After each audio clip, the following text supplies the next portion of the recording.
রক্ত গরম হয় না? রক্ত গরম হয় না? আল্লাহ রাসূল বলেছেন যে আলেম ওলামা হচ্ছে আমার নবীর ওয়ারিস। সাহাবীরা যখন বলেছিল আল্লাহ রাসূল আপনি যখন দুনিয়া থেকে বিদায় নেবেন আমরা তার অনুসরণ করব, আল্লাহ রাসূল বলেছিলেন ইন্নাল উলামাউ ওয়ারাসাতুল আম্বিয়া। আলেম ওলামা হচ্ছে নবীর ওয়ারিস। আলেম ওলামা বাংলাদেশের সম্পত্তির ওয়ারিস না, বাংলাদেশের গদির সম্পত্তির ওয়ারিস না।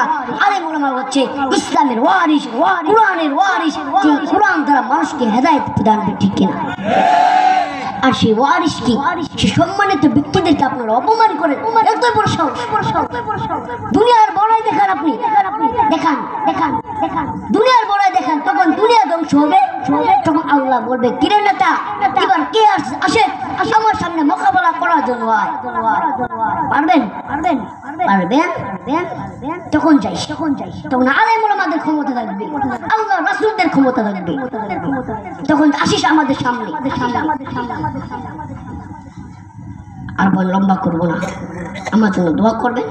হুজুরকে বসিয়ে বয়ান করার এরকম স্পর্ধা আমার হয় নাই। ছাত্র মানুষ দোয়া করবেন আল্লাহ তাআলা যেন যে লাইনে আসছি এই লাইন থেকে যেন আমি আপনাদেরকে ভালোভাবে কিছু কথা, নসিহতমূলক কথা আমি আপনাদেরকে শোনাতে পারি। এই বলে আমার সংক্ষিপ্ত বয়ান শেষ করছি। ওয়া আখিরু দাওয়ানা আলহামদুলিল্লাহি রাব্বিল আলামিন। আসসালামু আলাইকুম ওয়া